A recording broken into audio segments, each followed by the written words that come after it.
What does Vincent need to do to get some respect around here? Just win UTMB and Yeah. Western? Yeah. Bro, I looked at his name a few times, but I'll be real. He didn't even cross my mind as like,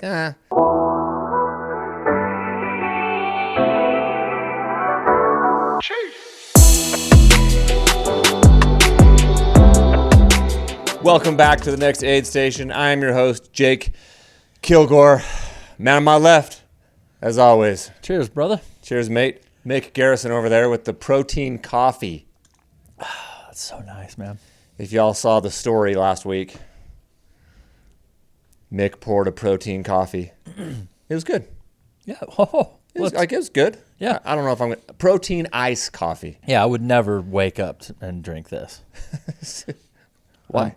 I'm Highlander grog, hot coffee. But this is just it's just nice, refreshing. Get a little protein. Chilling.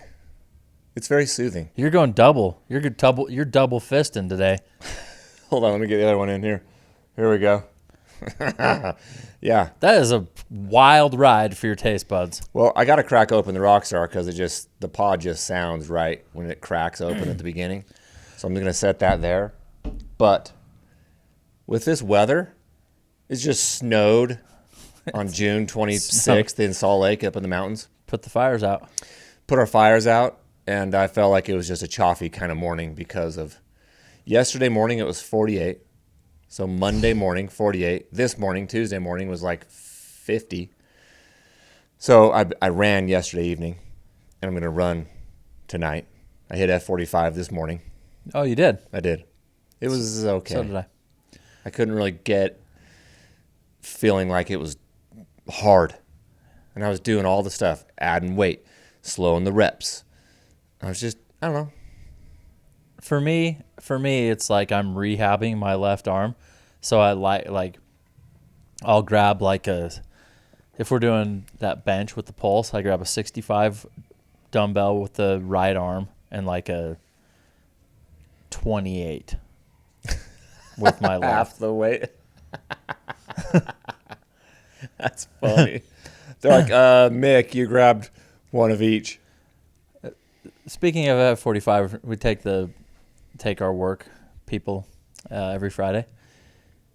One of the ladies out here she goes, when we were at F45, she's like, you're muscular, like you're strong. She goes, you don't show it though. Like, but when you were in your tank top, I was like, but like usually you look kind of chubby and you don't look good. I'm like, how am I supposed to take that? Thank you. You look pretty strong. I mean, you don't show it, but like you look like shit. If you have a tank top on, I'm like, oh. Well, for those listening, if you're in the Salt Lake area and you want to join us Friday. Oh, that's cool. Let's go. F45, not this Friday, because we're off. It's the 3rd of July, so most companies are taking that holiday off. But DM us if you want to join the F45 group. We'll let you know if we have room. That'd be dope. We only have so many spots, but honestly, it's free. You could just come hang out and work out with the One Home employees. We're doing it every Friday now for 3 months. Yeah, it's cool. People and love it. They're mad when we cancel. Oh yeah. What? Yeah. I look forward to that, Mick. I will be in Southern California. Good. And you get back Tuesday? Yep. Did you notice my shirt today, Mick? I did. For the listeners, what shirt do I have on? The Tushers. I can't see it, but it's the Tushers race that you did. It says Tushers Mountain Runs, but yeah, the Tushers 100K. Yeah, that was something. I did a chunk of that with you. No question, the coolest and hardest 100K I've ever done. If I ever do CCC, that will top it. But it's the coolest 100K I've ever seen. It's awesome. That's hard. So it was like 17,000 feet. Yeah. Which I think is similar. Got to be close to CCC. CCC might be like 19 or 20. But this was 17 and a half thousand feet of climbing in 100K. I'm wearing this shirt. You know why I'm wearing this shirt, bro? No. This race isn't I think until August, but the fires Yeah, I just drove through it. representing. You know that whole course is torched. No, I didn't know the whole course was. Beaver, all these bunch of cabins burnt down. That sucks. Trails, mountain. So are they not doing the race? I haven't heard, but I You're think like, how do they do it? how do they do it? There's no way. I mean, I don't want to speak for them, and I don't think it's till August. It might be July. It's either July or August. I can't remember what month it's in. But I was like, dude, I'm rocking my freaking tushers. A lot of fire down in Beaver, Utah. Yeah. Beaver, Utah. If you haven't been there, central Utah, amazing mountains. Oh, yeah. Beautiful. But those fires are scary, man. I haven't seen that much fire down in Beaver since St. Patrick's Day in Ireland. Beaver.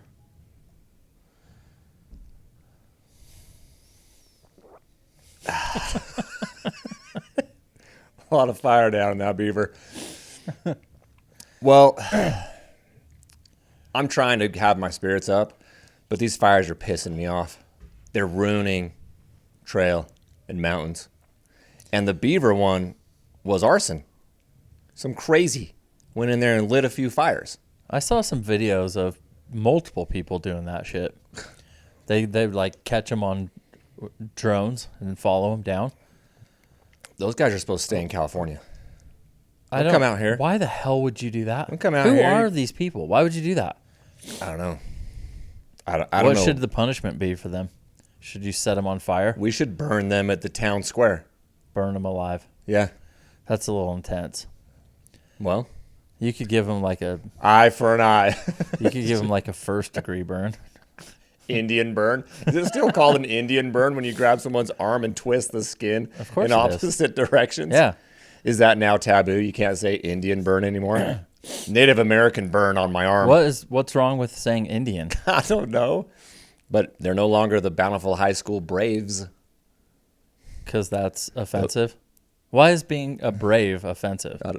Because some chick got all up in arms about it when it was a thing in 2020. And they caved? And Bountiful High School caved. For those listening, Mick and I went to Bountiful High, and we were the Bountiful High Braves. They're now the Red Hawks. Oh, get out. Whatever. Which I also find offense to. University of Utah, the Utes. That's not offensive as long as you pay us. What about the Washington Redskins? Yeah. That one seems a little... It's perfect, Jake. Like they should change. What's wrong with it? I don't know. It's the best name ever. Well, I am Native American. Therefore, Yeah, that one's I can have an opinion. That one's okay. Here's my thing. The Redskins. I have said this I'm like, yeah, that one's a little dicey. But now I think about it, I'm like, why? Why is it negative to have red skin? Why is that so bad? Right. That's just... So now they're in the sun. They're people. They live in the land. Because they're the white men, they were rude to them, and They were. They stole their land. And yeah, well, they were rude to each other. Rude? They were rude.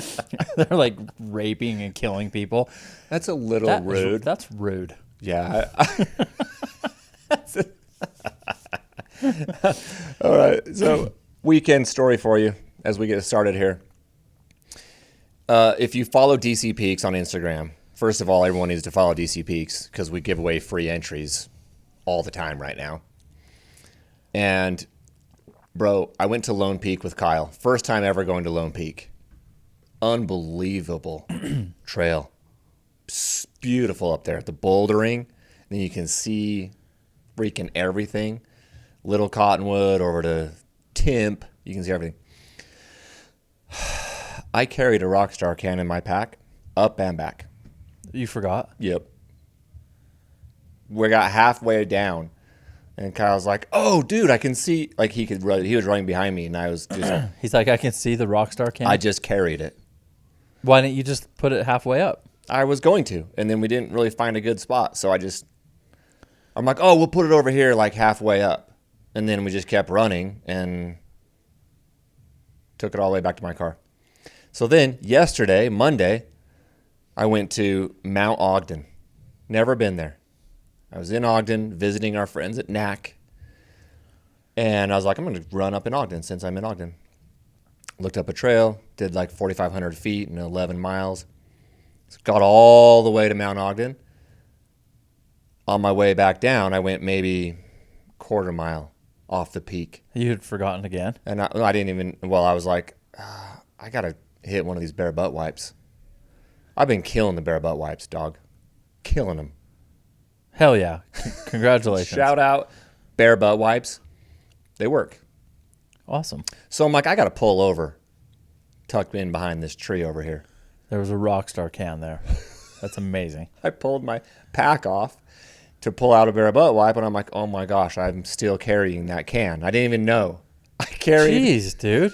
I carried the Rockstar can all the way to the top of Mount Ogden, and I would have carried it all the way back down.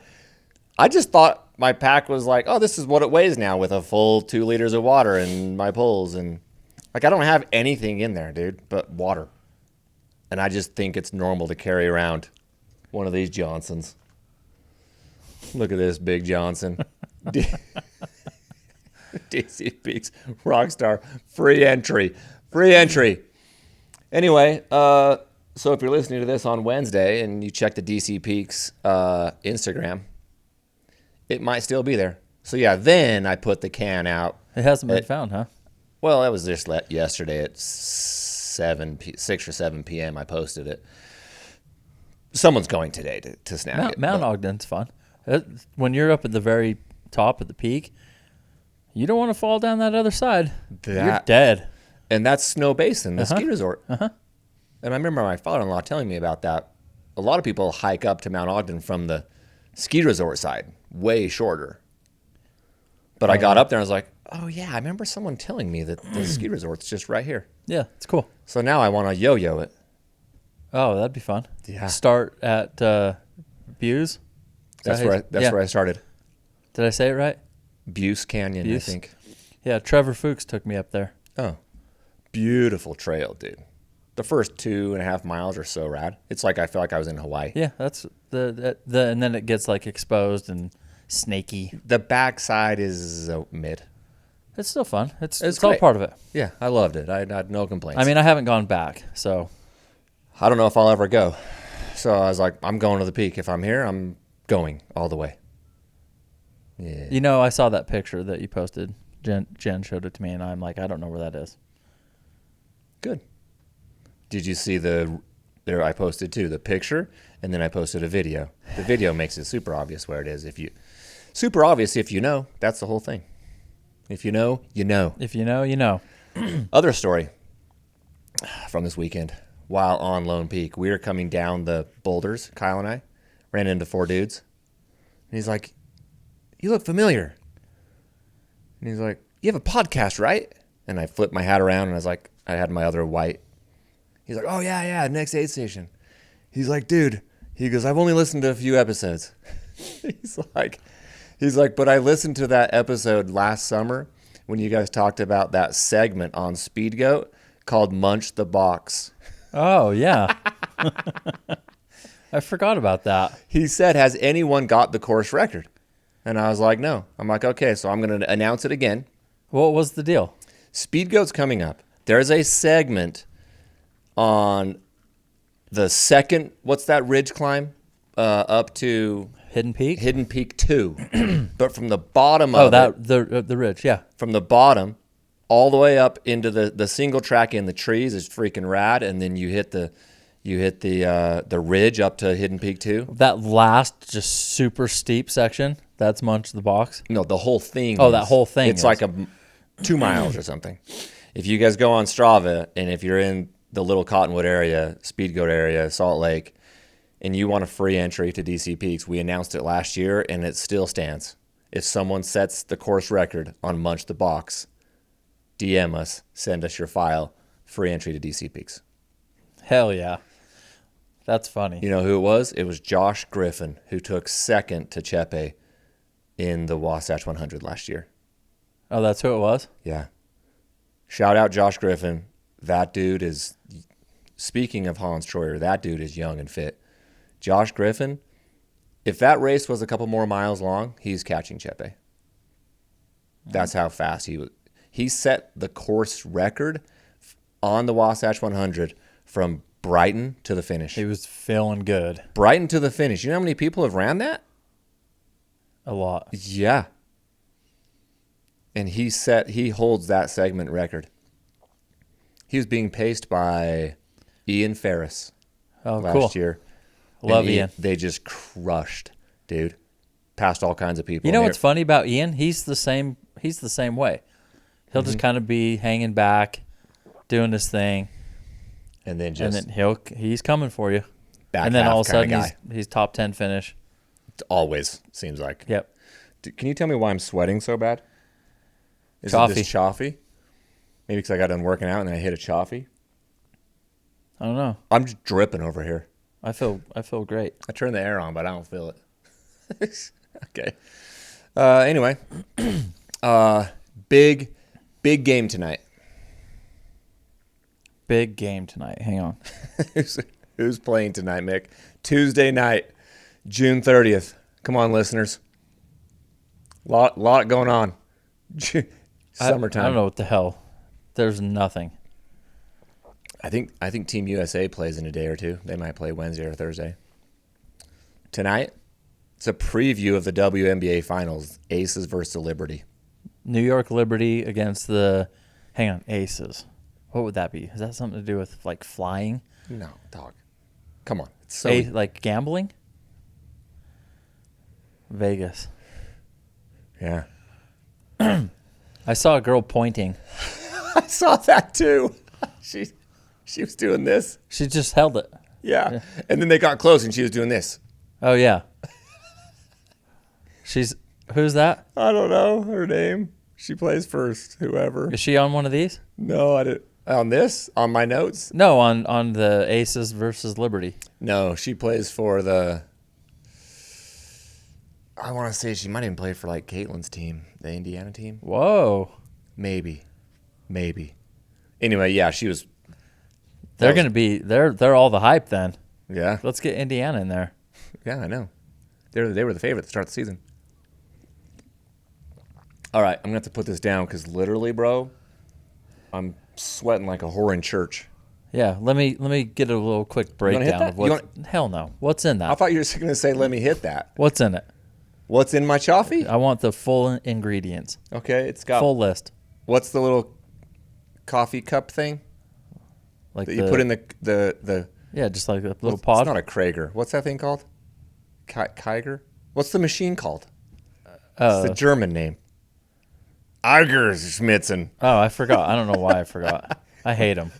Really? Yeah. Anyway, it's got a cup of that. Good. Keurig. I was so close. It's you put the little coffee thing in. Yeah. Smash thing pod. down, pops it open. Okay, so you got one of those in there? I got 3. Or like you got a quarter of it? I got the whole thing. Okay, full Keurig. Full Keurig. Pod. 3 of the small caramel macchiato cups. Juices. The little creamers. 3 caramel creamers. Okay. 2 pumps of vanilla. Okay. And I failed to mention the first ingredient, which was 2.5 scoops of chocolate. What does that mean? Protein or like hot chocolate? Hot chocolate mix. 2.5 scoops? Just like a shit. Like a small, like the scoops. No. Like a plastic spoon. Plastic spoon. Oh, okay. Nothing crazy. 2.5 of those. 3 creamers. Yeah. 2 pumps. Yeah. And a pot of coffee. Yeah. Woo. It's great. It's got a little of everything. That is something, homie. Yeah, it's great. It's good. What, you couldn't melt a Hershey's Kiss in there? Yeah, didn't have time. Prison, you got all kinds of time to melt anything down. I'm rushed. Can't get some M&Ms up in that bitch? Yeah, I could. All right. Today we're going to break down Western our way, of course. What happened, takeaways, blah, blah, blah. I got a whole list of Western stuff. Then we are going to preview Hardrock today. Because next week, we're going to drop the episode with our dog, Taylor Spike. And next weekend is Hardrock. So this is our Hardrock preview. Okay. Western recap, Hardrock preview on tap. Let's go. I'm going to keep my phone available because I'm expecting potentially some inbound phone calls. If we can get one or two of these people to reach out. Okay. We might take a couple calls live on the air. Hey, it's Mick and Jake show. All right. All right. Would you rather? Okay. What? You watched plenty of the live stream, I take it. Let me just start there. You understand Western happened, right? Yes. And there was a said live stream. Yeah, I had it on. I had it on more than I would have anticipated. Yeah, I thought you were dialed. I watched it. Like we were texting and you were. Yeah, I watched it, dude. Okay. I didn't see it all, but I was way more than I normally would be on a race. Good boy. Good boy. What would you say were your one or two, like, without thinking about it, what were the takeaways for you? Yeah, like, the things. What'd you come out of there with? The people that I was expecting to crush, I was like, oh, they're human beings. Everyone's like, the people I picked are all dropping. They all have knee issue or hurt. That's the first thing that, without thinking, that popped into my mind. Secondary would be the weather was absolutely perfect and people were just smashing records. With the weather, I found it interesting that like the week before, 2 weeks before, the elites were saying that, oh yeah, like I said it on the pod last week, I think, that yeah, like the heat, there's so much ice on the course that like the heat doesn't do. Oh yeah, you did say that. That's not true. That's not true. The elites were saying that they said that, right? And I'm like, and I believed them. And now I'm like, no. Bro. You full of it, dog. No. Everyone can just set course records, fastest time ever, fastest top 10, fastest that I'm like 3 dudes under 14 hours. I got it. Is this just a fly? I have some chopsticks. So I'm like, no, I think that was not a cover, but that's like gamesmanship. You're going to have, what was it, in the 60s, 70s? The high was 74. Okay. They were cold going up the escarpment wearing coats. You have overcast weather, or you can have 90s and an ice bandana. Don't act like the heat doesn't get to you. Oh, yeah, the heat? No, it doesn't really do anything to me. It doesn't do anything. There's so much ice that we're just fine. Oh, yeah, they were enjoying that. Yeah, dude. So, yeah, I'm off that wagon. But clearly, those are great takeaways, my friend. The first one that came to mind for me, we said it like a year ago, and we've been saying it often this year. ACG is taking over. That's what I got it. That was my first takeaway. I'm like, women's F1 and F2, ACG. And I'm like, yep. They're dominating, dude. You know how many Hoka runners were in that thing? Like, elite, awesome. Yeah. Hoka runners. Didn't you pick all Hoka? Yeah. Vincent, isn't he Hoka? Who? Vincent Bouillard? Yeah. I think he's Hoka. Oh, he works there, duh. He's Hoka. He works at Hoka. Yeah. So he's sponsored by. He is also sponsored by them. But that was one of my first one. The other one I was like, clearly you can't predict this sport. Well, everybody got cooked. That's what makes it fun. I love it. Yeah. Everybody got cooked. 70%. Not Jennifer Lichter. Everyone that picked in fantasy. 40%. No, everybody picked her. 40% picked Jennifer Lichter, which was the highest percentage of winners. Yeah. Yeah, everyone picked her on that side. But maybe for the men. But 40%, I know it's the greatest percentage of people that played fantasy picked her, But that's 70% picking Jim is wild. Yeah, I mean, I obviously thought Jim would crush it. Everyone is picking Jim. Now I'm like, but was he injured, or did you really beat him? Back to that. I don't know. I mean, I didn't think he was winning anyway. I just picked the wrong guy. But my God, what does Vincent Bouillard need to do? Oh wait, excuse me, Vincent. Vincent Bouillard. Everybody's saying his name. All of a sudden, they're just like French. I don't know what you do. Just go with Vincent, bro. Vincent Bouillard. Vincent Bouillard. Why are you just all of a sudden French when you order at an Italian restaurant or Mexican restaurant? Are you getting like a quesadilla con queso y una tortilla? But it's their name, so you just do you try and match it and say it like they say it, or hey Vincent, and then you hear Vincent. There's Vincent. We said Matthew Blanchard, but hey Matthew, I'm white as shit. Actually, well, he's white as shit too. I'm American as shit. This is actually spelled Machu. This is spelled that way. And then there's Thomas Cardin. Thomas. There's an S on there. Just call him Thomas. It's fine. Hey Tommy. What's up, Tommy? So what do we do? Vincent? Sure, do whatever you want, man. Okay. I'm pretty sure everyone knows who we're talking about. Killing Journée. Great. Go with it. Cool. What does Vincent need to do to get some respect around here? Just win UTMB and Western? Yeah. Bro, I looked at his name a few times, but I'll be real.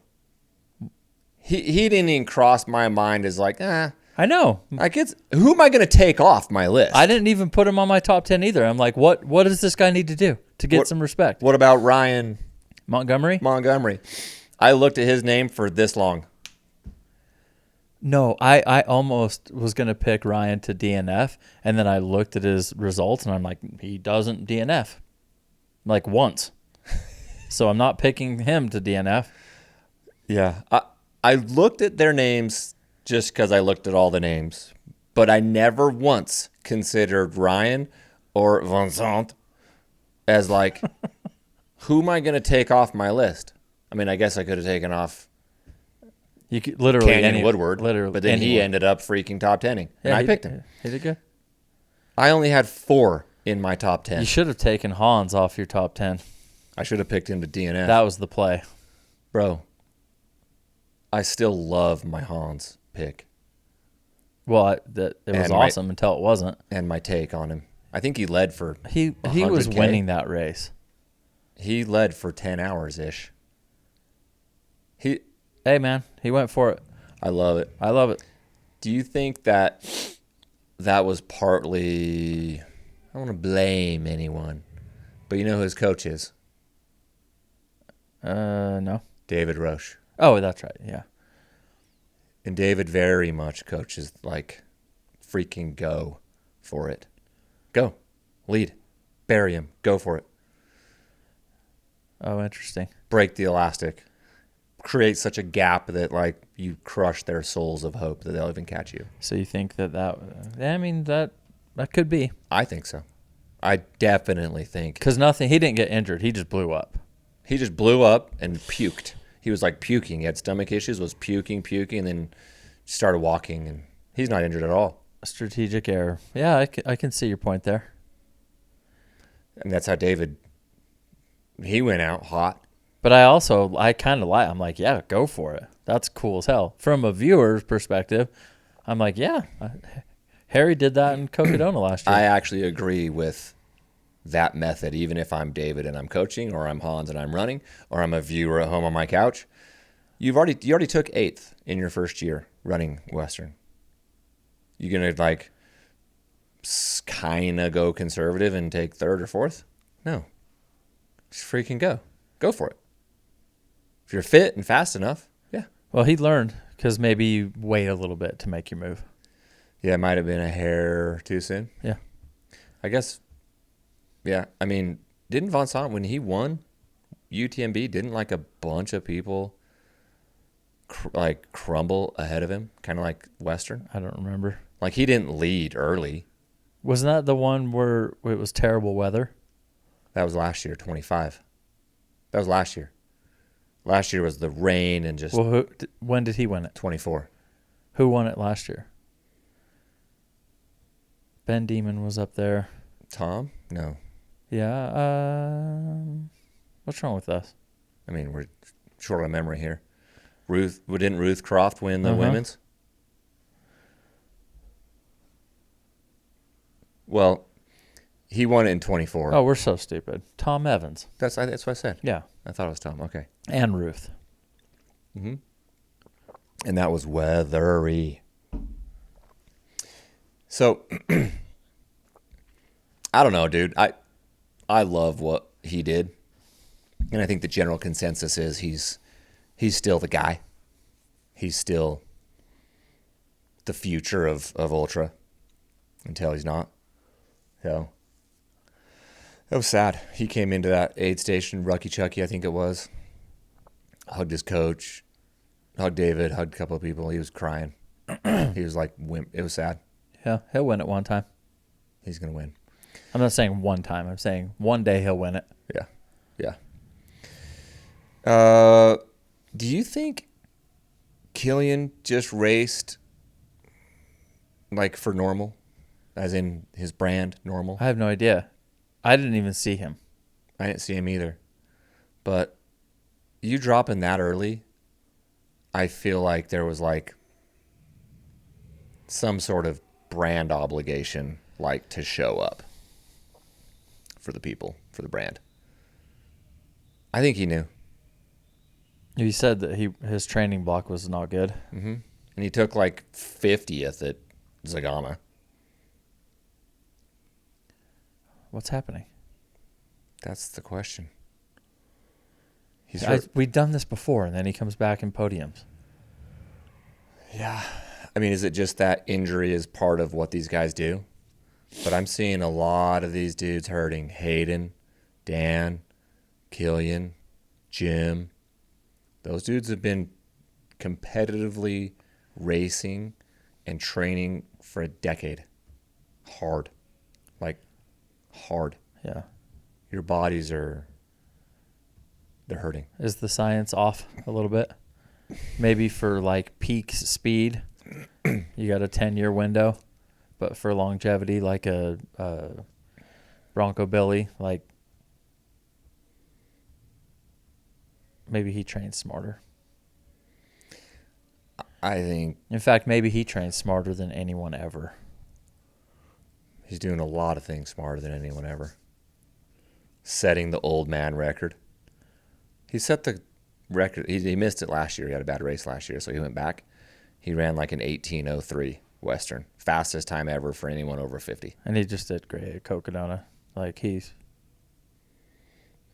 he's dealing with a couple little niggles and things all the time. He was biking a lot on this training block. I don't know. I start to think that some of this high mileage stuff, I don't know, dude. Even if you're a pro and that's all you do, red light therapy, cold plunge, sauna, massages, speed work, long runs, that's just your full-time job. Clearly the body breaks down. Like, even for these elites who are supposed to be top 10ing, all four of those dudes, most people had those guys in their top 10. Yeah. Killian, Jim, Hayden, Dan. Oh. Those two of my three podium. Terrible. Me too. Wait, no, that's all of my podium. Bro, that's 4 of my top 5. That is my podium. Jim, Hayden, and Dan. Damn. It's 4 of my top 5. My 6th place, nailed it just like last year. Oh, last congratulations. Year, That's huge.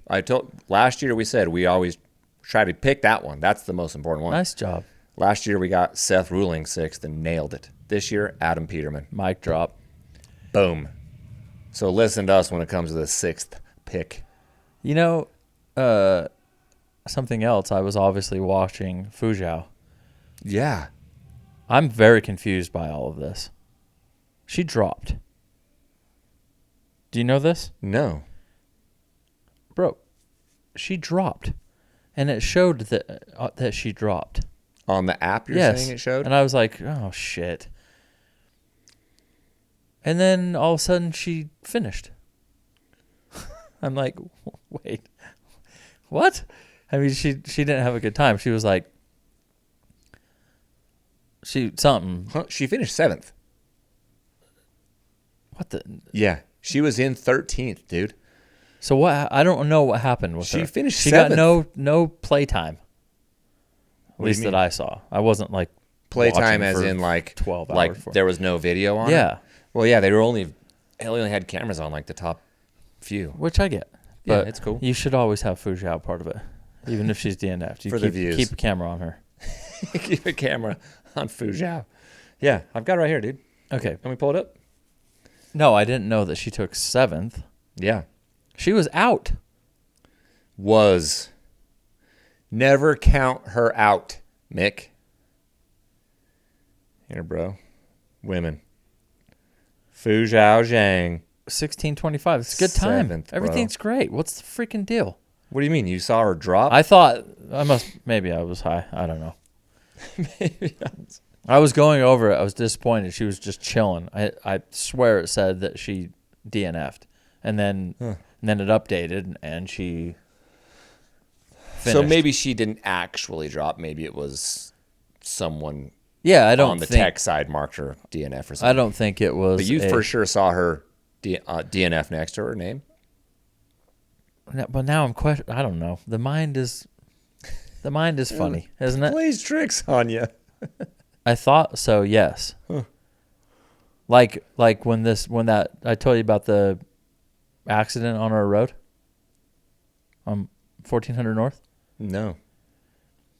This weekend? Quick side story here. Okay, we'll get back to Western. Hang tight. Just a quick little side story. Good. Let me grab my Rockstar.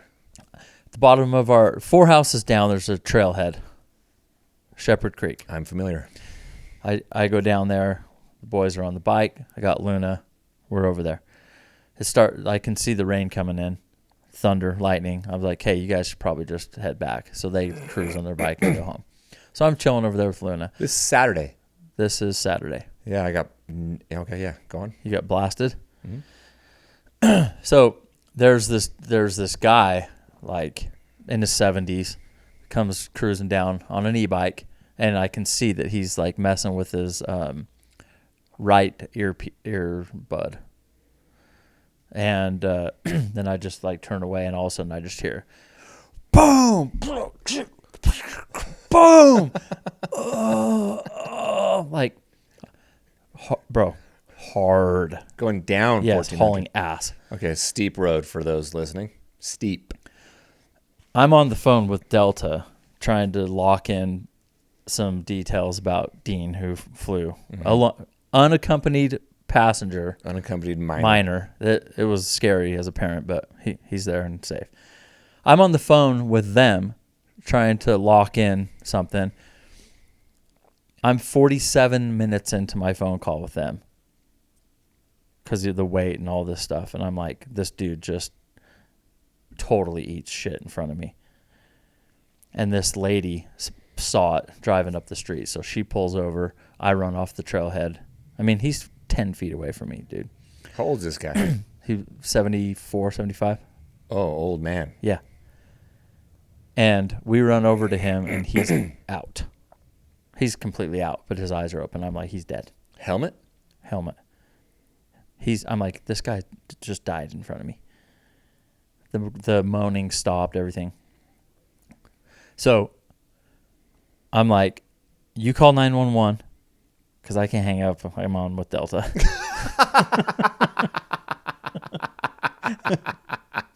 I'm not losing. I'm not losing my place in line. I am not losing my place in line. With they had Delta. answered in like 30-something minutes. I went through the whole thing with them. I felt like they were kind of wrapping it up, and so I have an AirPod in, so nobody even knows I'm on the phone. So she's like, I'll call 911. I'm like, great. You call 911. Great idea. Anyway, the hill, there's like a little crest, like it dips steeper, and there's a Yeah, little down turn. towards the stop sign Well, there's down there? cars coming down. Yeah. He's literally laying in the middle of the road. I'm like, they're going to hit him. You call 911. I'm going to run up and stop these cars from hitting him. What's the worry? He's already dead. You Just run him over. You don't know. I'm like, hey, I know. Hang on. I just got to get my son squared away with Delta. GARRI. Anyway, no, I clearly didn't want this dude to get hit. We're like, don't move him. I think we've learned that. Don't move him. Yep. She called 911. We didn't really check his pulse. It seemed like it was seconds after he was groaning. I don't want to touch him. So I went up, stopped the traffic. Anyway, all of a sudden there's a group of 6 of us around this dude, and he wakes up. And he's just like, whoa. He was asleep. He was probably asleep for 20 seconds. Asleep. Oh, yeah. Out. Quick nap. So he got up. He wakes up, and he, like, wants to stand up. He wants to get onto the side of the road. Mm-hmm. And he was combative. Like, he was telling this other guy who was in his late 60s, like, he's like, don't touch me. And the guy's like, okay. And he's, like, trying to stand up, and then he's going to fall. He's not with it. His legs are gone. He is shredded, bro. Road rash, his clothes, shredded. Okay. Like, he is hurt. And so again, the guy's like trying to help him, and he goes, can you please get your hands off of me? And the guy's like, whoa, okay. So I go over, and I was like, hey, come here, man. Like, you really had a bad crash, and for whatever reason, he just let me help him. He liked me. So we went over to the side. He would not sit down on the sidewalk or on the curb. He just wanted to, like, lean up against this fence. And I caught him twice from falling. So the paramedics get there, and the lady, like the head paramedic, she showed me the back of his helmet, just crushed. So he's coming down, messing with his earpiece. I think the wheel went out of control, and he just ate it. But the crazy thing is that going down that hill, he just got all tangled up, and he hit backwards.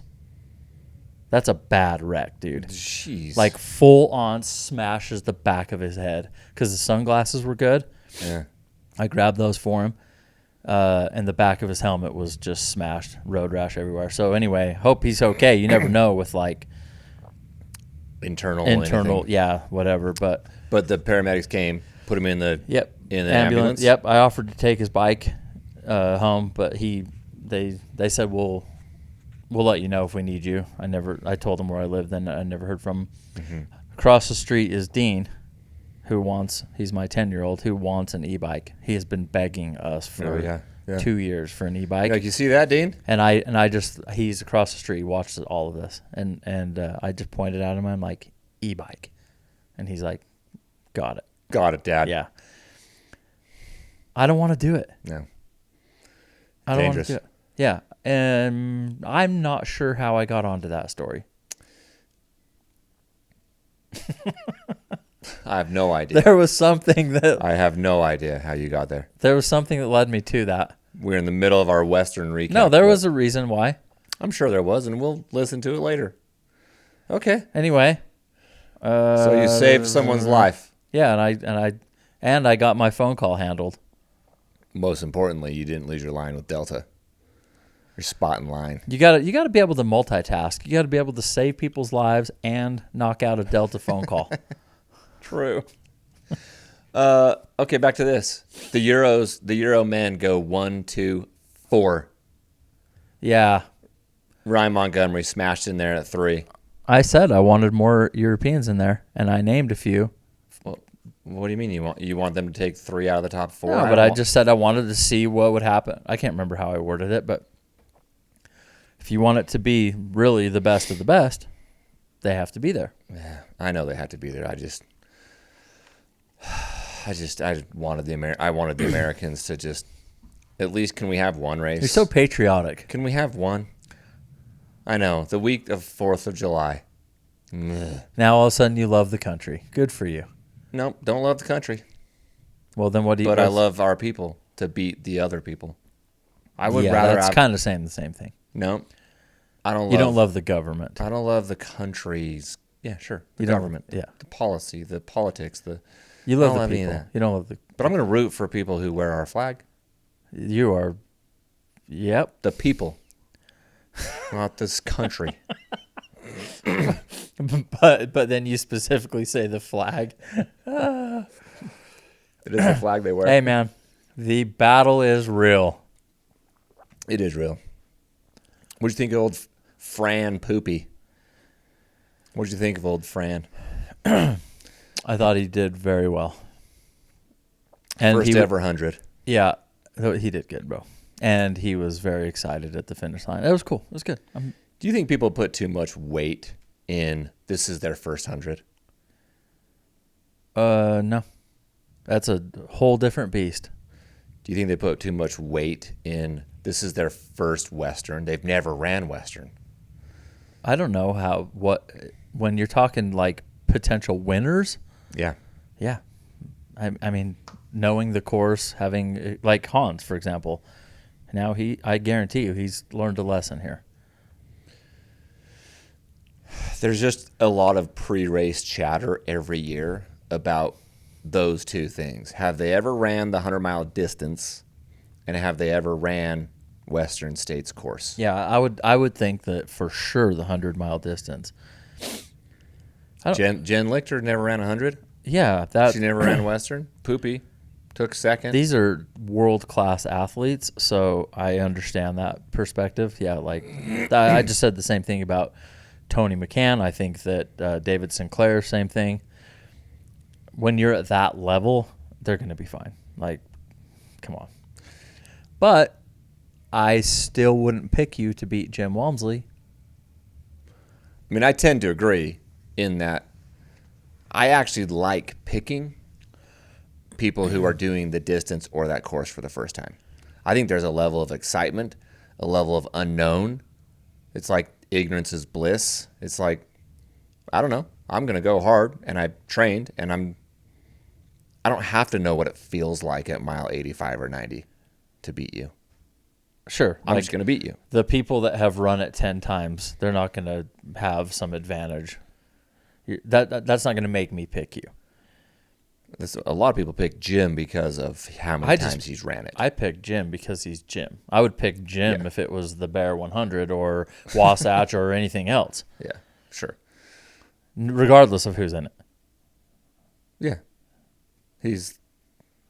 Jim. So David Sinclair, you brought that up. Yeah. Never ran 100. Yeah. Would you have put him in your podium? I don't know. Maybe. For sure, top 10. I love David Sinclair for some reason. Yeah. Easy guy to love. Okay. Canyon Woodward. He takes 8th, I believe it was. I had a note here. He is a Mount to Coast athlete. I think it's the first ever Mount to Coast athlete to top 10. He's very talented. And he was wearing the prototype M1 shoe. I've been wearing the T1 for a week and a half. You, sir, have the H1s on right now. Hybrid. Mount to Coast has done some great things in the last year or two. And I got thinking, I think Rachel was wearing the Norda 055 when she won Cocodona and set the course record and all that. That shoe is being released next month in August. Same time the M1 is being released. What do you think about elites being able to wear shoes that no one else can wear?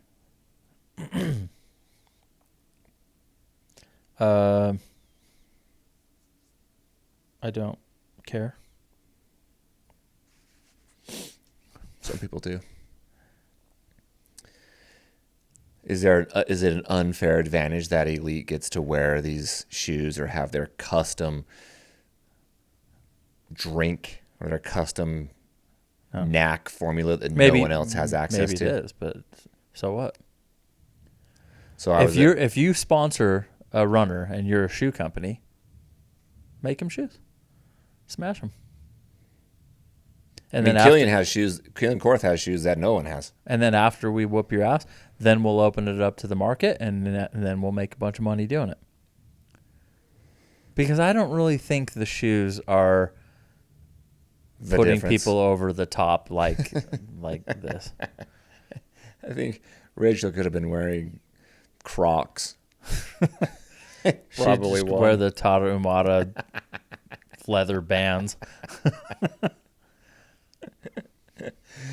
There were some comments and chats and things. I was in and out of the chats just reading what people were saying. I saw a chat that just said Jake Kilgore in all caps. No context. Huh? Yep. You hadn't even commented. I was trying to see if there was like any context to it. Really? Yeah. Yeah, like what did someone say? Yeah, exactly. No, I'm like, hell yeah, Jake Kilgore. They just dropped my name in the chat and that all was caps. There was no meet. There was no next aid station. I don't even think you were watching yet. That's interesting. I know. That I was like, hell yeah, Jake Kilgore. What if they think they saw you on the live stream? Oh, that was him.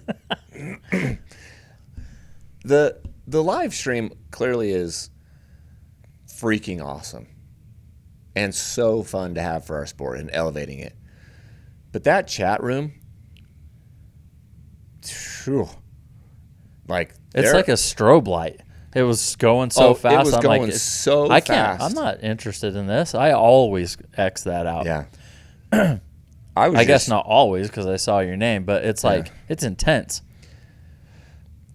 There's so many interesting people out there. Like some people just want to argue. There was one guy that was like, he was like taking up for Hans, and he had it like saved. He would like copy paste and just do the same comment like 20 times so that it would so everyone as the would feed see scrolled. whatever it was. Yeah. Someone kept dropping their flag in there, like the Czechoslovakia or Czech Republic, whatever the country is, and then someone kept doing like the Mexican flag. They kept doing flags, so I just replied in there. I was like, "Flags, got it." Oh, That's all I said. I mean, maybe. Like, many flags. But did the commentators say like, "Let us know where you're watching from"? No. Like, and I get it. You're proud for your country. You're proud that you're dropping the Colombian flag like crazy because Jen is just crushing, and that's their way of cheering for their runner, and I'm down. But it was like the same person, every 4 names, was just dropping like 30 flags. Same person. And I was like, got it, dude. The way that I like to enjoy the races and the way that I definitely did it this weekend, and I know that you miss out on a lot. I recognize that with what I'm about to say. I have zero interest in listening to the commentators. I muted that shit, and I don't really want to listen to or read the comments. It's a lot for 14 hours. So I kind of just have it on. I'm living my life. I'm doing my thing. It's just on. So you just see it in the background, no volume, and you just watch like the ticker to see who's winning?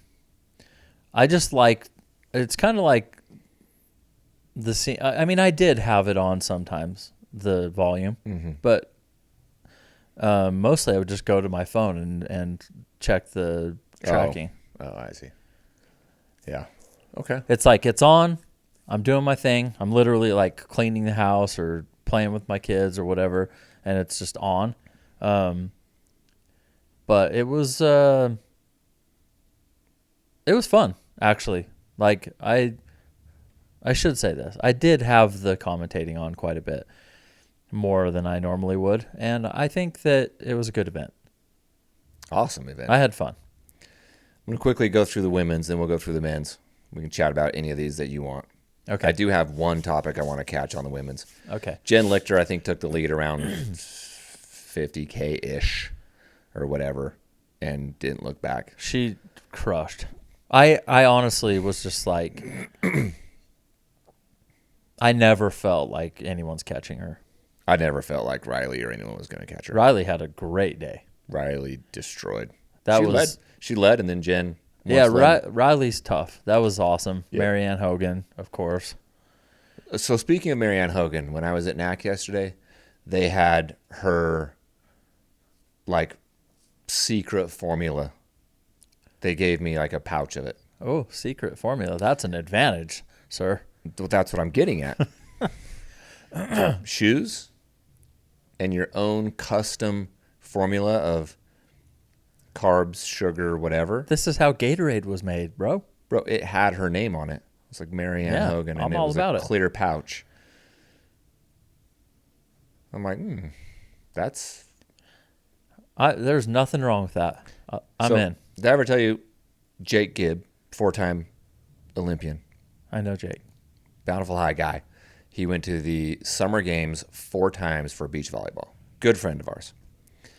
He once told me once he made like top 2 in the country at beach volleyball and made the Olympics, the access to all this stuff we're talking about, the custom shoes, the nutrition, the coaches, the stretching, the massages, it was like even playing field from like natural athleticism and work ethic was like, let's just say they're the same.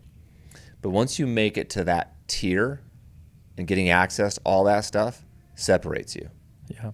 And that's, we see that with like a Jen Lichter. That's why I'm like, the second she signed with ACG, or when Rachel got her deal with Norda and Killian got his deal, I'm like, oh, no. They're going to another level.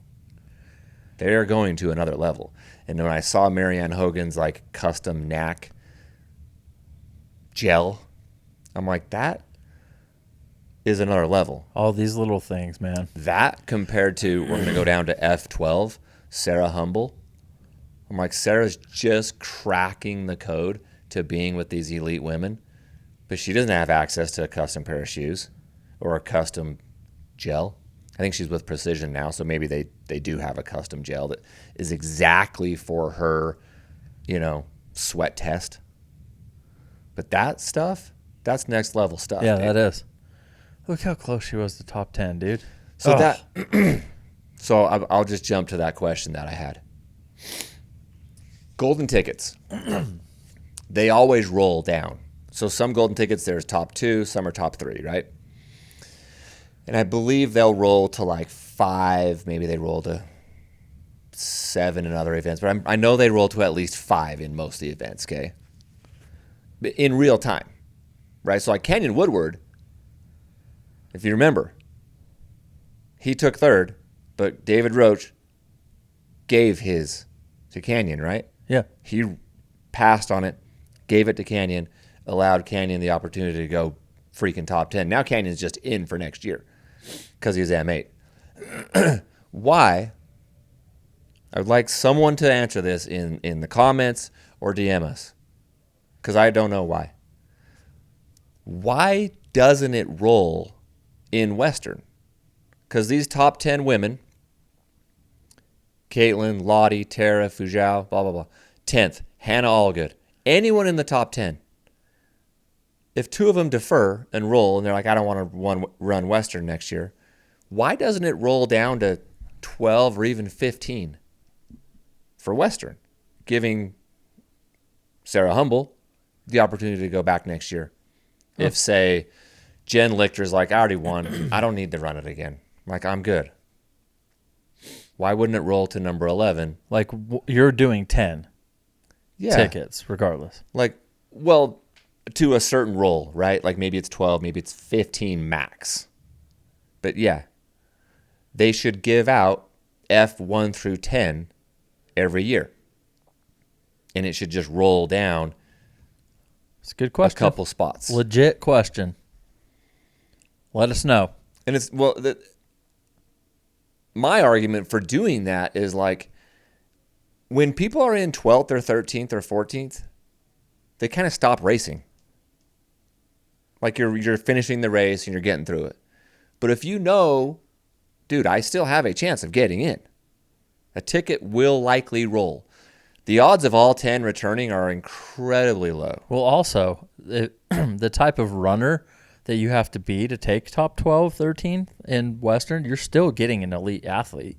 That's my point. So, I mean, even from Western's perspective, yeah. Like look at these women 11 through even 17.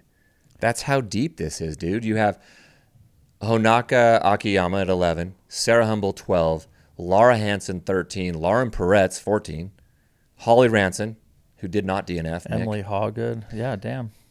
Yep. Eleni Matarese, she's awesome. Wasn't dude. Emily Hawgood your friend that you... No, who was that you ran with forever? No, not her. Emily, I don't know Emily Hawgood. The girl from California. That I ran with at Cocodona. I thought. Yeah, I know who you're talking about. Anyway. It'll come to me. Yeah, she took F4 at Cocodona. Anyway, I'm looking at those next 5 or 6 women, and I'm like, if someone in the top 10 doesn't want to come back or is injured for whatever reason, it should roll down. Those next 5, 6 are all the way down to 17. Emily Hawgood. Instead, they have to go out and get a golden ticket again. So I'd like to know why that is the case. Lindsay Dwyer? Yes, Lindsay Dwyer.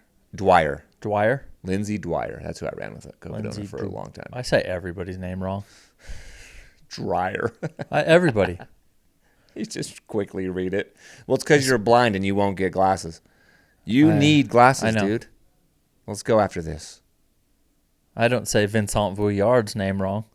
Vincent Vouillard. Sarah Humble. See? Yeah. Well, is there anyone in this top 10 women's that you want to spotlight as someone that surprised you? What are you feeling about Lottie? I think she's from Boise. It's my first thought. Okay, I think that's right. I think she's incredible. That's 1604 top 5. That's nice. Yeah, she's good, dude. I like her a lot. What about Tara? What do we expect from Tara next week? We are getting to Hardrock here in a second, but okay. There was no let up from her. She's a warrior. She's tough, dude. She's tough. Yeah.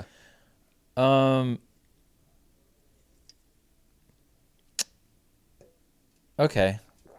I mean, 6th is awesome. What did you pick her at? 3? I did not. I had her at 3 on our show, and then I took her out of my top 10 because you picked her to drop. That's right. Yeah, I picked her to be like to put weight into Hardrock and drop. Yeah. Okay, well that's a very solid race that Tara put together. Gosh, yeah, she's just tough.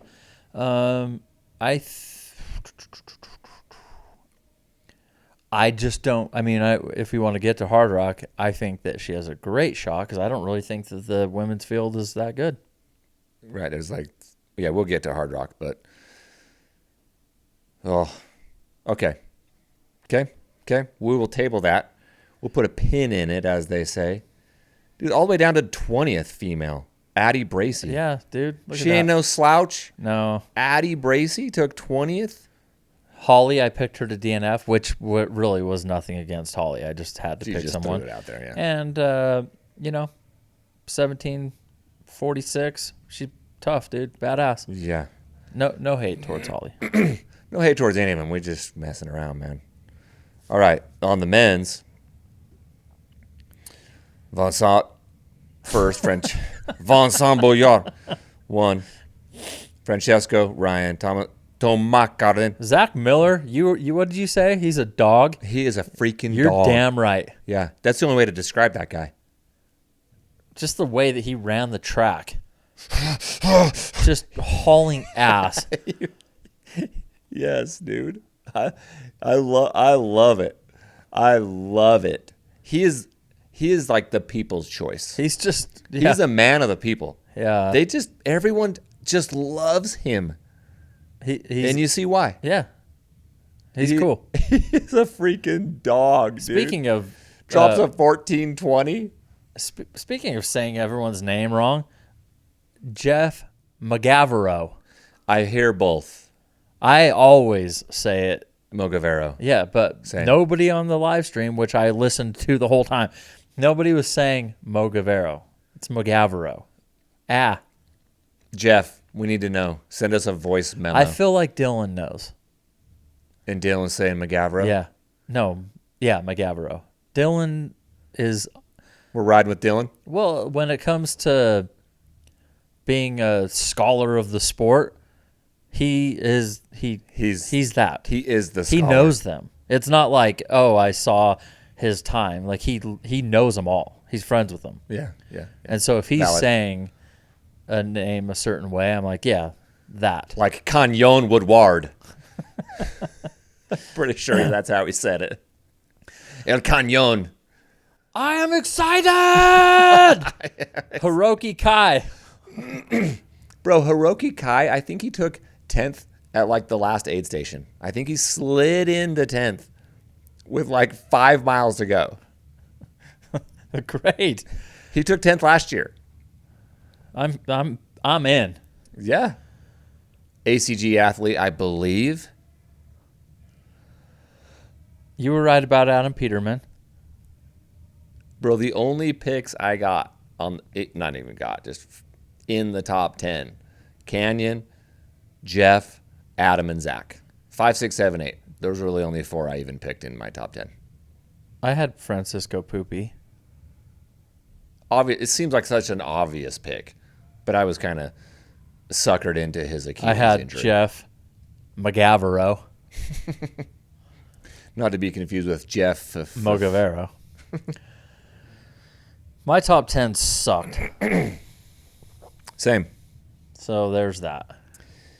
Well, did you see who took 18th, 19th, 20th? 17th, 18th, 19th? Yeah. Sure did. Jeshrin Small was rolling around like 9th, 10th, and then he crumbled with like 5 or 10 miles left. Yeah, I mean, That was when they put the drone over them and they're rolling down, like it's some runnable spot. There's like one little tiny climb and then it's all downhill from there. I'm like, they're hauling ass. Yeah. They are hauling ass. The people, I don't know if you really understand.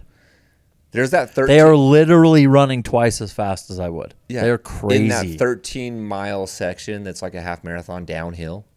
I think entering the canyon, I think they want to say. Somewhere around mile 20, 30, somewhere in there. The commentators said that Hans averaged a 5:55. Dude. Yeah. Just cooking. Dude. Cooking. I mean, these guys are the Downhill, best. dude. It's crazy. They're the best, yeah. I mean, so I kind of have the same, I don't want to say argument, but the same question on the men's side. If you look at outside the top 10, I don't know Jorgen Ven. I don't even want to try to say that dog's name. Number 11. 2 minutes after that, Jupiter, Mexican. That dude's dope. Then Jesh. I don't know the next couple guys. Colton Gale, Isaac Frank. But Justin Grunwald, Jacob Banta, Anthony Costales, Trayson Knopp, Kroon Beatty. Those dudes are all You hit him with a Frank, not Frank. Isaac Frank. Him? That's his name? I don't know. I just hit him with a Frank. Frank. I don't know. I don't see a flag next to his name, so I just decided. Have you seen Father of the Bride, the old movie? Yeah. That's how that dude talked in it. Isaac Frank. Yeah. I just watched it. We're on an 1980s movies. 80s and 90s. They are better than they are now. That just shows our age, but they're great movies. It might be that, but it also might be like now everyone just wants AI to write it for them. Yeah, that's true. That's true. Anyway, any dudes you want to talk about before we move on? Let me see there. No, I mean, no. That's what a great race. That was I was fun. I did have a little bit of this. I was like, I wanted the Europeans that ran and like podiumed and did top 10. I wanted them to be like, that race is badass, because like it's an American race. So when they came into the high school and ran around that track and people were going crazy, I was like, good. I want that for them. I want them to feel that love like everybody does at UTMB. Like, it doesn't even touch UTMB. That is wild. That's the Boston Marathon.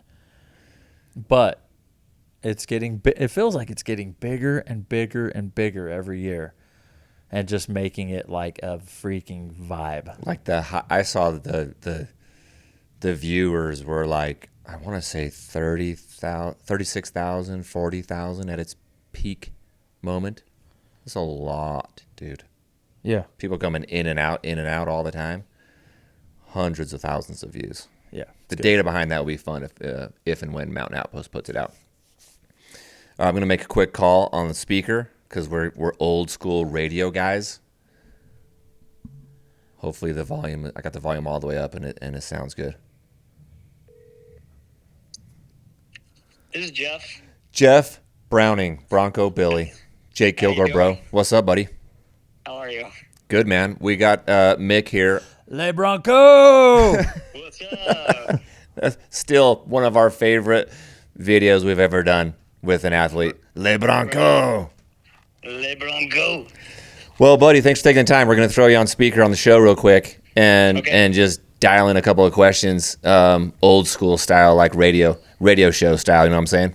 Sounds good. First of all, congrats on the 1803. How do you feel?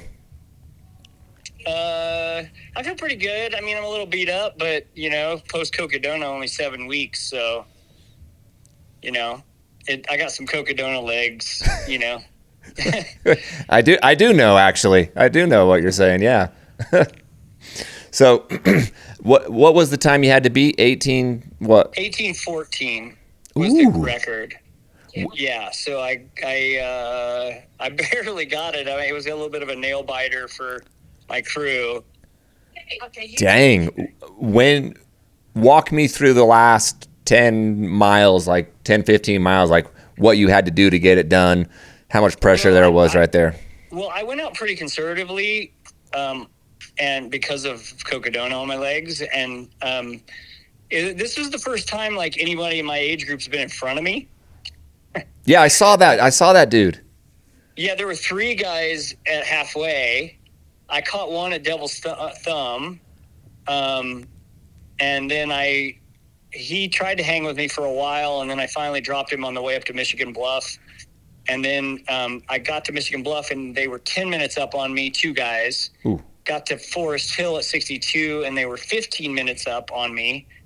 And then I had to go somewhere to find, I've gone there before there in the top 10, 16, 17, 18, 19, to push that last 60K hard. So I knew I could because I have before. I just didn't know what my legs would do. So I just, kind of threw caution to the wind at that point and was like, okay, I've been holding back. I got to go if I'm going to have any shot at this because I'm cutting it close. Because it was after, I can't remember exactly, but I think it was after 4 o'clock when I left Forest Hill, which, that puts me at like, I have to run it in 7:15, that last 60K. Yeah. Or sub 7:15. So basically 7 hours or less. And I've run as fast as 5:43 to the finish. Mm-hmm. So I knew that, but I knew I couldn't probably match that. So I basically was I didn't really think about time until I reeled one guy in after Ford's Bar, so almost to the river. I got to the river. Jesse Haynes was crewing for me there. And he was like, dude, that guy just crossed in Marcus Minky. So really fast, just turned 50, European dude. He has a lot of kind of good solid performances under his belt over the years. Older guy that's fast. Mm-hmm. And but I didn't know, I didn't know what he looked like. Yeah. And so I was only 6 minutes behind him there.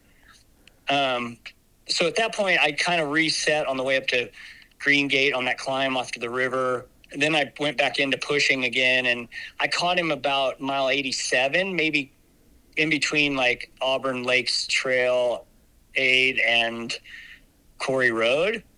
But I'd ask everybody that I'd passed that looked older, because I was like, "Are you 50 or more?"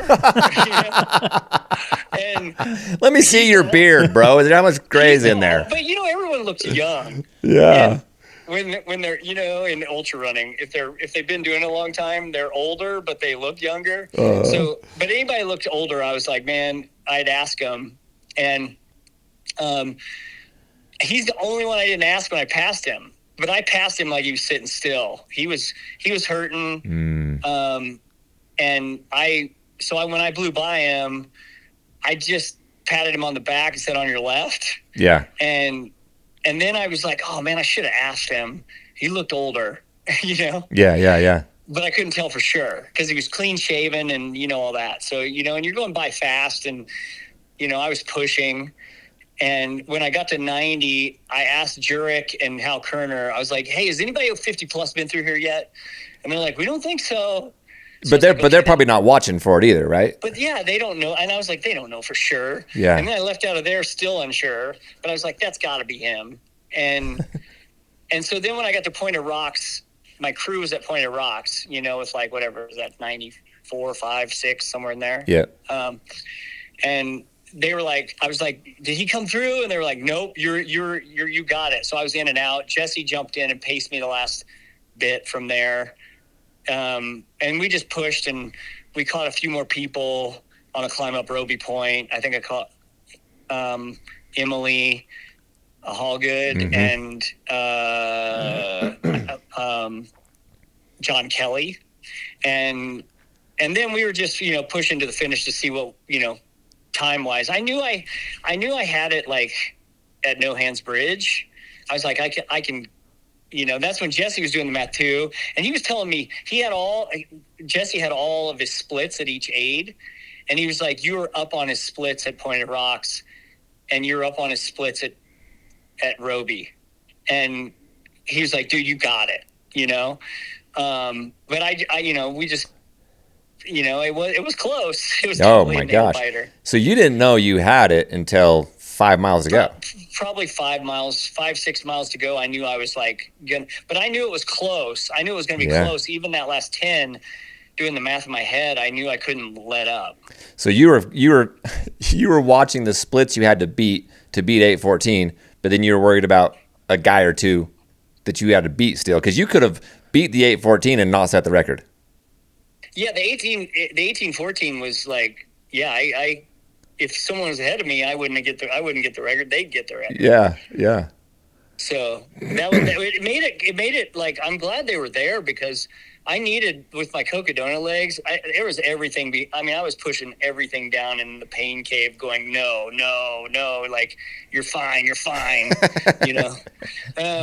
legs are fine. Shut up, legs. Yeah, mind games. Yeah. But I definitely was not. I've run well there multiple times, and I know what it feels like to run well there and to move well. And I definitely wasn't moving as well as I wanted to be. And Cocodona is not specific to Western States at all. It's like the exact polar opposite, running slow with weight, I noticed it, or even early in the day when we'd hit all the like dirt road sections, gravel road sections in the high country, like after like Robinson Flat, I would be like, if I was around anybody, everybody would just slowly pull away from me on the runnable stuff. And I was just like, that's my Cocodona legs and training. Yeah, you could just feel it. There's no specificity whatsoever. Right. And I've always come into that race, well, most of the time when I've run well, I've come into that race very specifically trained for it and well trained for it with speed work and fast downhill running and really good running economy coming into it and all of that kind of stuff. And I didn't have any of that coming into this. Yeah.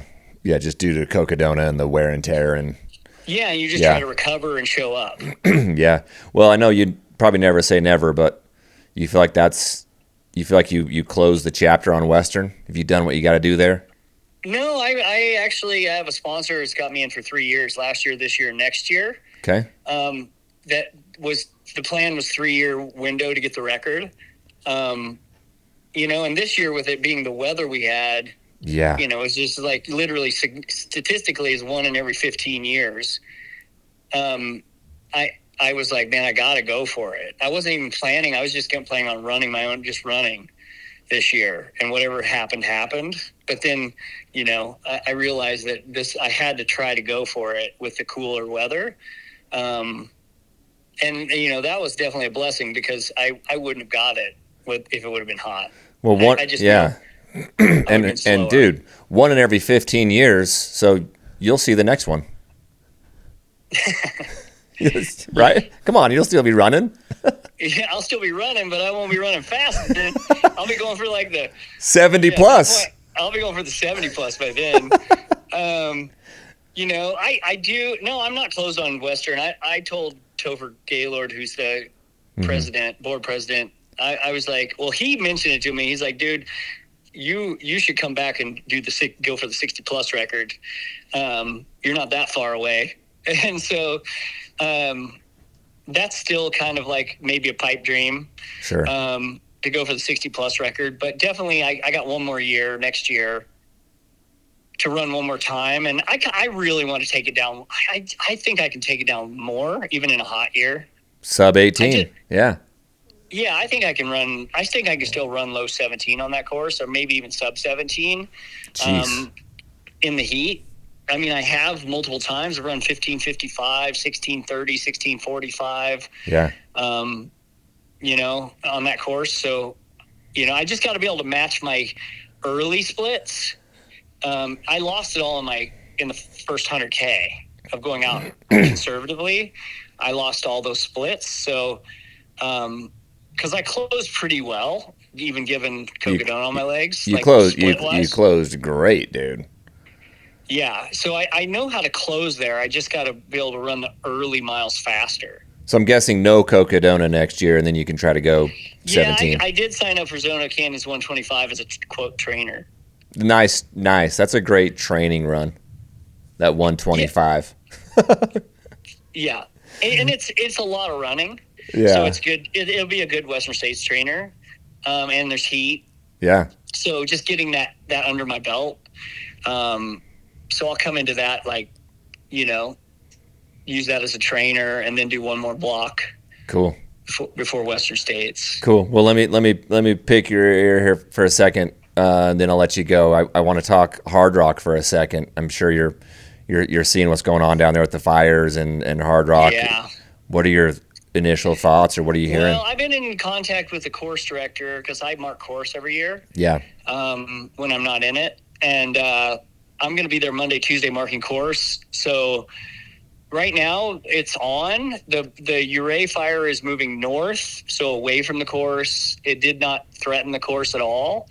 Air quality's been better than last year's race right now, kind of consistently. That's interesting. I know the air was bad last year. They offered deferrals last year. Yeah, but this year with the fires, the air is actually better. Well, yeah, I think right now it's been okay. It's been better, but who knows? I mean, we have that huge fire we have this huge fire in Sedona right now. Yeah. And we have multiple fires in northern Arizona, and we have all those big fires, that big fire in Utah. So really, it depends on air direction, wind direction, on whether stuff blows in or not. So it just depends. We really need monsoons to kick in, but I looked at the extended forecast, and it doesn't look like anything's happening in northern Arizona, which usually is a reflection of what's going to happen in southwestern Colorado too. Yeah, we had fires in northern Utah that got put out by snow. We got snow in the high Wasatch over the weekend that put those out. But yeah, we still have a pretty big fire down in Beaver. Yeah, central Utah. Yeah, so that's where we just got to, weather's got to cooperate. If anybody knows anything about wildfires, the weather has to cooperate before they can really get on top of these things. And you're kind of at the mercy of weather. until the weather has to cooperate to help. Wind direction, how strong the wind is, monsoons. We need monsoons to kick in, but it doesn't look like they're going to. Yeah. Anytime soon. So you'll be out there marking course. I'm racing the Uray 100 the following week. So yeah, I heard your guys' course has been threatened a little on the north side of the course. Yeah, that north, like that last 10-mile segment or something. Section you go out and back to. That's right. It burned up there, so they might have to reroute at the last minute if they're going to try to have it. But it really depends on. Like, I know I think Highway 550 is closed north of Uray. It is, yeah, it has been the last couple of days. I'm hoping that, Uray's 2.5 weeks out. Hopefully it can clear up and they can, if they have to reroute, fine, whatever. It's just kind of what happens. If monsoons kick in hard in the next 10 days, then you might have a shot. But we got to have that natural cycle like kick back in. Yeah. Are you on any pacing duties out there this year? Yeah, I'm pacing David Aiello from Cunningham to the finish. Heck yeah, dude. You coach him. Do you coach him? No, we're just friends. Okay. We trained together when I lived in Bozeman. Yeah, I remember that, yeah. And adventured a bit. So we've been good friends since I met him there. Yeah, and, I think he took 4th or 5th last year before. Yeah, he ran like 24 something last year. Phew. So yeah, that's fast. Okay. So in the slower direction, and he's a really good downhill runner, amazing downhill runner. So, and he goes early. He's a math professor at Montana State. Mm-hmm. So he has summers off. So he's been there training hard already. Yeah, Tom's been out there too. Cool. Training. So that's going to be a good race.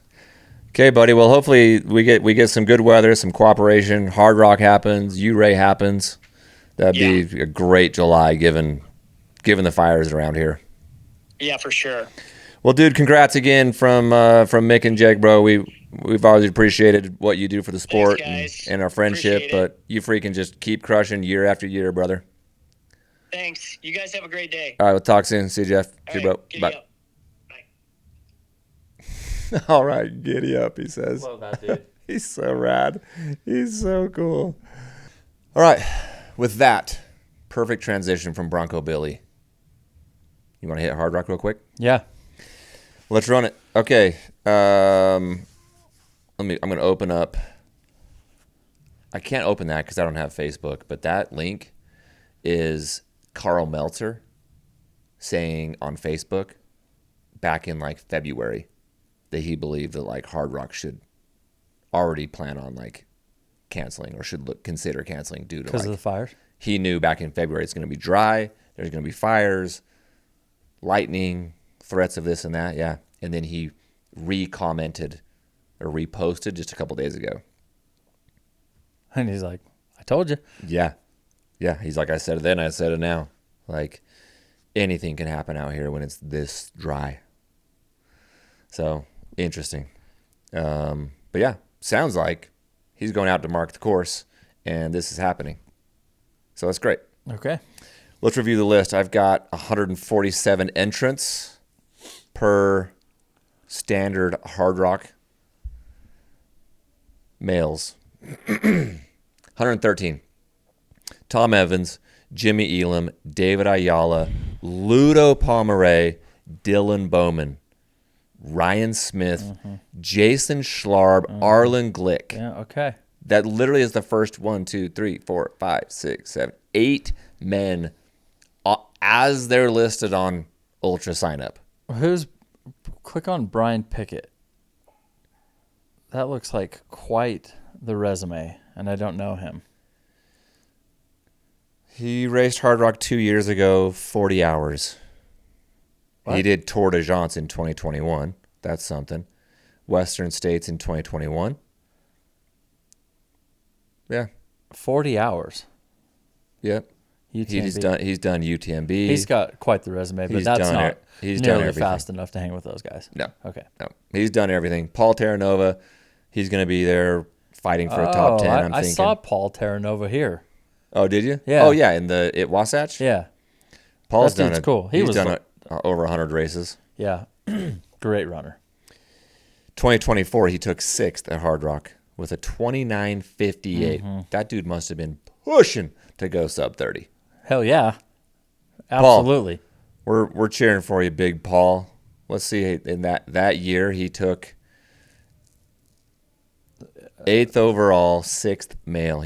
Females Courtney and Camille Brou, yes, beat him. But that's a fantastic time. Sub 30. Nick Curry ran it that year. I believe that's Jamil's brother. Fast, dude. Nick's a freaking runner. Good. Very, very good runner. Okay, back to this year. Yeah, this is fun. The men's race is awesome. This is fun. Those are some heavy hitters right there. Tom, obviously, but I can't pick against Ludo. I'm going to with Tom, but I mean for second place. But Jimmy Elam's really fast. What is Jimmy gonna do? He's gonna smash it because he's badass. Is this just a fight for third? With David Ayala? And Jason Schlarb and Dylan? Like they're battling. Basically what I'm saying. No. Wait, okay. You think, are we in agreement that Tom is first and Ludo second? I'm just saying, is it a lock that they're 1-2? I don't care what order. I don't know about a lock, but as much as I love Jimmy Elam, this is Ludo's race, dude. He smashes this. 2 years in a row or 3? This course is perfect for him. 25, 24, 2 years in a row. And he had really good UTMB times. Yeah, dude. I mean, the climbing, this man. Ludo is 50 years old. Yeah, but he's not. What's he on? Who cares? He's badass. He's on them big socks. I know he's on that. He's on, I'll run up this mountain. That's what he's on. So, this is his only race on Ultra sign up this year. I'm picking him to take second. Okay? To Tommy and boy. I'm gonna take Tom Evans to win, and I'm gonna take Ludo to take second, and I'm gonna take Jimmy Elam to take third.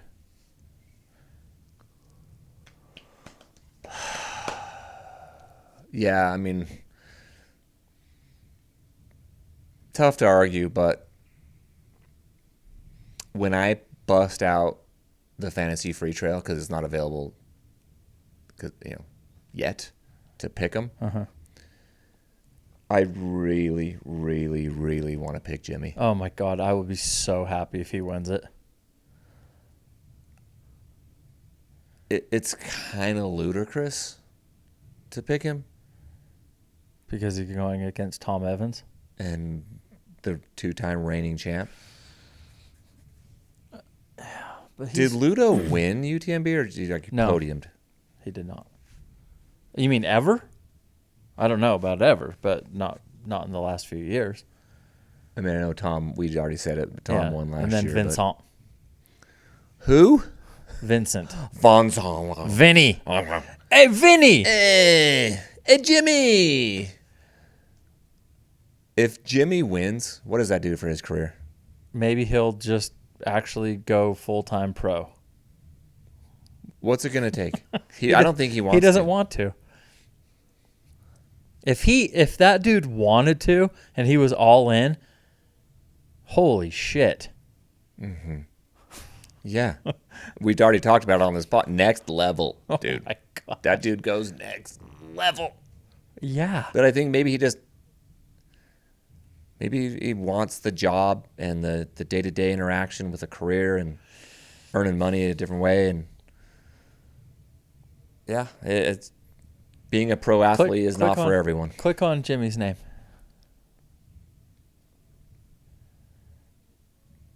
Angels Crest 100 on DC Peaks Day.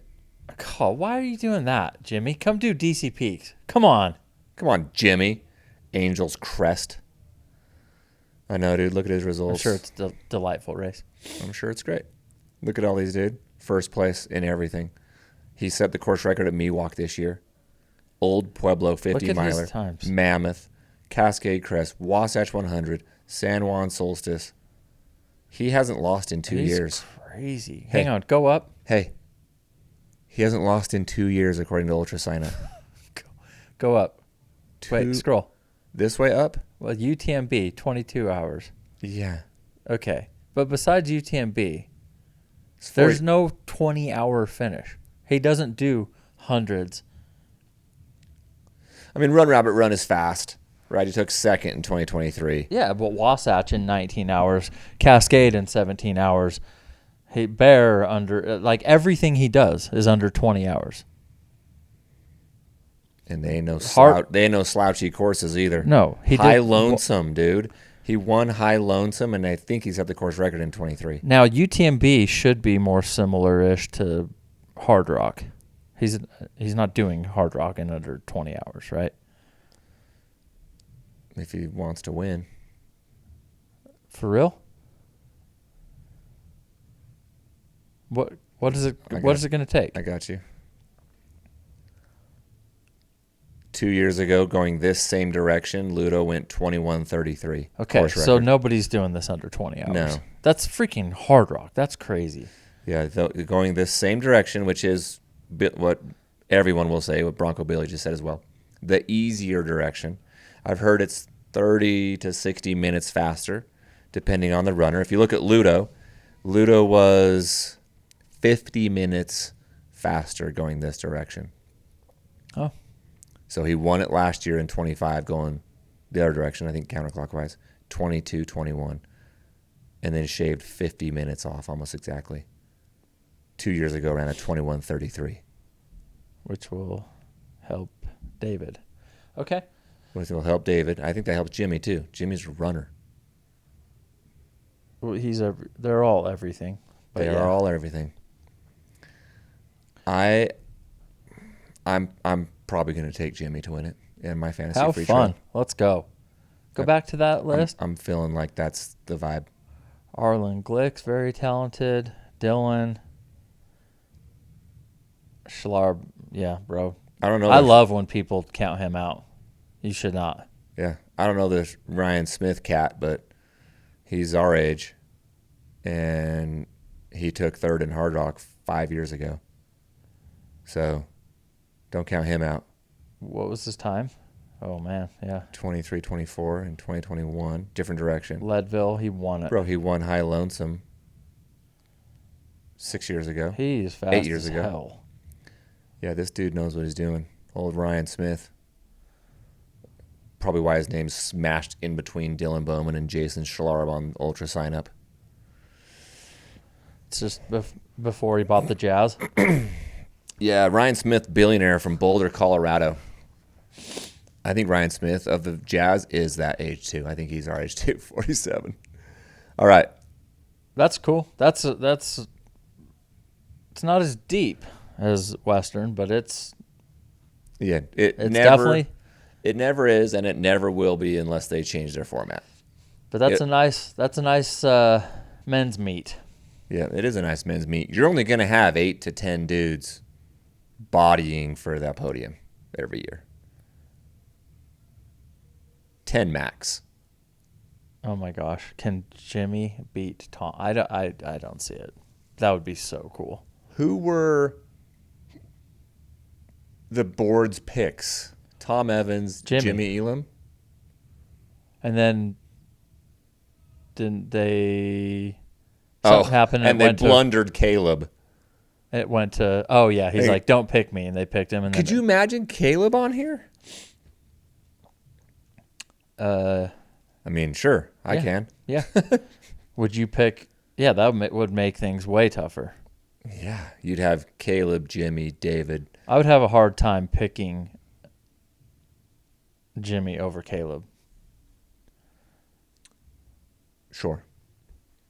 Valid. Last year, you picked Jason Schlarb to podium, and you got it right. Dude, I love that You picked dude. him third, and he got third. Hey, man, he's not out. Oh, that'd be such a great race with Caleb in there. Or even just a replacement elite for Caleb. Okay, we talked about this back then. We want Killian. The people's choice was Killian Korth. Yeah. He had a foot surgery. So let's say it did go from Caleb to Killian, and then Killian drops because of his surgery. Who's your next man up?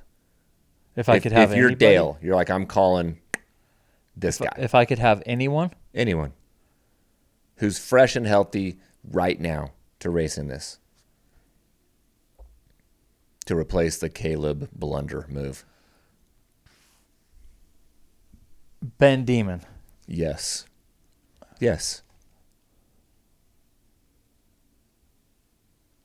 Bet. Benny boy. That would be awesome. Drop Ben Demon in that stack of meat.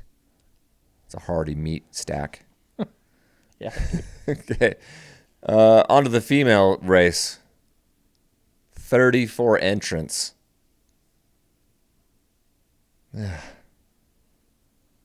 I want to be. There's still some nice names. I want to be there. excited, but I'm not. The top. I mean, you got Courtney, Tara, Kareth. Sweet. Casey's nice. Yeah, sure. I mean, Eliza Lapierre. Are we saying it right, everybody? She's awesome. Look at that. She took 8th in Hardrock last year. She's back for more juice. Top 10 at Cocodona 2 years ago. She's a good runner. Second place Bigfoot 3 years ago. Eliza. But she ain't hanging with Tara and Courtney. Even with Tara's Western on her legs. Yeah.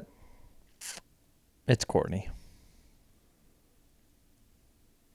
I don't know how you pick against her unless you're like Kareth Arnold is just Kareth is nice. Gonna ball out. I would pick Kareth in my podium along with Courtney. Valid. Go back to the list. Okay. Kareth Arnold ran High Lonesome last year, took second. Rachel Entrican beat Kareth Arnold by an hour and 20 minutes. Yeah, because Rachel's. Because she's Rachel. Rachel. Okay, what do you want me to look at here? I want the entrance list. Okay. I mean, Casey's fast. Courtney, Kareth, Tara. Even with Hardrock, I think Tara's. I mean, she's badass, dude. Yeah. But then you always want something you never expected. Darla Askew from Bend. Rebecca Thompson, Columbia, Missouri. Jenny Pierce. It's really disappointing that there's only 34. That's a fine podium right there. Courtney to take first, Kareth to take second. Maybe you wouldn't do that. And then Tara to take third. Yeah. 34 just doesn't really do it for me. Yeah, that's disappointing. What are we doing? Well, what do you want? I want 350 runners. Oh, yeah. I know. Well, Western has 369. Seems like a great number. What's I don't know. They don't want to. They're scared of certain things that go on around there. I know that there's a lot of politics in that area of the world. That area of Colorado specifically too. But even with something like the Hardrock, there's ATVers, there's hikers, they got grandfathered into this permitting thing with like. Wait, they don't love their own race there? There's people that are pushing back against this? There's like ATV people that have money and have influence and stuff. It's a day. 2 days. It's 2 days. I know. I just think it's a whole. I think there's so much more that goes on there that I don't even. That we don't know. It's a very That would be interesting. That would be so interesting to learn more about that. One of the most popular races in the country, and you're like, and it's in your hometown, and you're like, meh, I don't like you stupid runners in our way. Get out of the way. Could be. There's a lot of politics. Because if you're in the there. trail running bubble, you're just like, wait, what? But if you're not and you don't really understand it, and you're like, what are you weirdos doing? Get the hell out of here. This race alone, I would love to know the economics of what it brings to all those small towns. It's probably not bringing much because they don't let anybody run it. It could. But the media and the crews and pacers, they're bringing thousands of people to Silverton, to Ouray, to Telluride. Like, they're buying pizzas, and they're staying in their Airbnbs and the hotels and filling up gas buying there. coffee. Yes. It's a great economy boost. I would think so. I would definitely want this event in my city. Well, but I think that there's grandfather permitting that has been grandfathered in from like non-U.S. Forest Service land. I bet Bronco Billy knows. We could have asked him, but I think there's a number of people that know. Someone sent me files months ago about like they could have more people in the race, they just choose not to. And I think part of it is fear of like losing their permit, like losing their ability to even have the race. I've heard that whisperings of that. The United States, we've talked about this. A little weird when it comes to trail running. And they don't seem excited. Certainly. It's like more annoying for them. It's like compared to Europe. Yeah, they're like Yeah. pumped to have an event there. Yeah. Yep. And they're all supportive and they're all over the trails. But here, we're still learning as an American society how to support the trail running community. It's an event that brings revenue to your city, and you're annoyed with it. That's okay. Yeah, I guess that's the simple way of putting There's it. not a ton of these. Yeah, it would be annoying if it was just like all the time. At the same place every weekend at Mueller Park Canyon, there is a race. Sure, but That'd be annoying. But it's not. no, it's not. Yeah. The hunters get annoyed with us. Yeah. No, I got yelled at during the Bear 100. You were running a I race. wasn't running. I was crewing. And they were hunting. Yes. And they're mad. Like, what in the hell are you dumbasses doing? Like, yelled at us. You're like, this race has been going Right on in for the 30 middle of years, yeah, bro. they'd never even heard of it, but it was in the middle of hunting season. Yeah. You guys are going to come up here and get shot. I'm like, yeah, dog. If you can't tell the difference between a moose and me, well, they're probably a hunting moose, but this here is a moose knuckle. This is a moose.